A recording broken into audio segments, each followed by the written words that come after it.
Does Dave Ramsey even listen to his own advice? Well, if he did, he'd probably recommend you do this instead. So Dave says a 15-year mortgage is better than a 30-year mortgage. Well, let's find out using his own advice. Say you find a house you purchase for $300,000 at 3.5% for 30 years. Your monthly payment is going to be $1,347. Your total payment you'll make to the bank over those 30 years is going to be $484,966. Now take the same house, buy it at a lower interest rate, 3% for 15 years. Your monthly payment is going to be higher at $2,071, but your total payment is only going to be $372,913. So you'll pay an additional $112,000 using the 30-year mortgage versus the 15-year.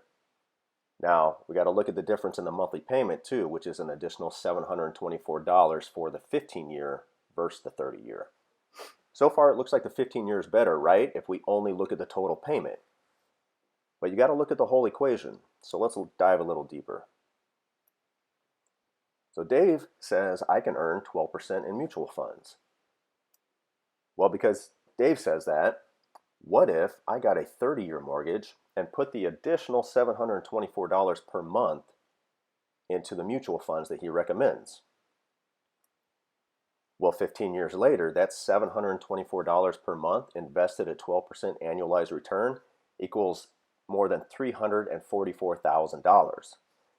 Now, after 15 years, the remaining principal balance on my 30-year mortgage is $188,000. Are you seeing what I'm seeing here? So how much more money would I have using this method? So what if I then paid off the rest of my mortgage with my mutual fund earnings? So I take the $344,000 in my mutual fund, I take out $188,000 to pay off the remaining balance on my mortgage, and I'm left with $156,132 of additional money in my pocket. And I have my house free and clear. Now, side note, Dave might not make a big point of this, but you will have to pay taxes on that money. So you'll actually have quite a bit less than $156,000 after paying the tax man. But that's how mutual funds work, so just deal with it. Now let's say Dave is wrong, but of course he never is, right? And I only earn half, so only 6% in my mutual fund. Well, guess what? I'm still left with an additional $20,000 that I wouldn't have before, and my house free and clear.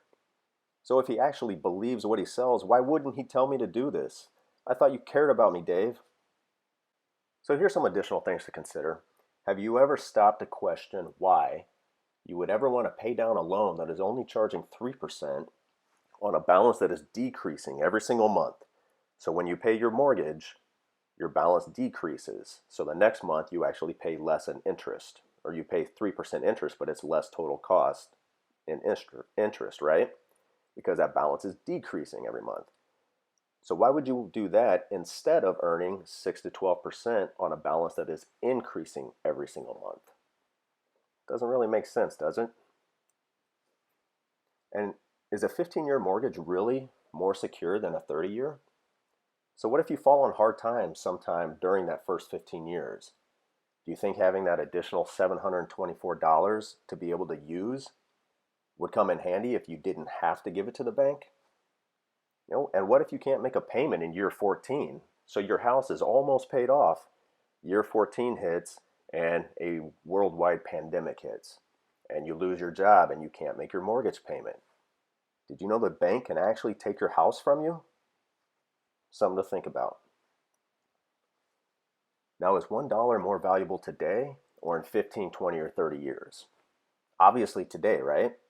If you had $10,000 30 years ago, you could buy a lot more Happy Meals with that than you can buy today. So with a 30-year mortgage, you're actually paying that loan back with weaker and weaker dollars every single year. So that $1,300 mortgage payment today, that's going to seem a lot smaller 15, 20, 30 years from now. And finally, maybe Dave Ramsey's advice isn't the end-all be-all, and there are possibly safer and more efficient ways to build your wealth. Well, that's for you to decide. But don't take my word for it. You can check the math yourself. Download any financial calculator and you can run these numbers just like I did. So do I think you should do this? No, I don't put any of my money in the stock market. I don't like to risk my money with no guarantees. But if you truly believe everything Dave Ramsey tells you, then doing it this way is an absolute no-brainer, which is why I still can't figure out why Dave doesn't recommend this path to financial peace. The hard part about doing this, though, is that you actually have to start thinking for yourself and not let someone else do all the thinking for you. And frankly, most people just simply don't want to think. And Will Rogers said it best. It ain't what we don't know that gives us trouble. It's what we think we know that just ain't so.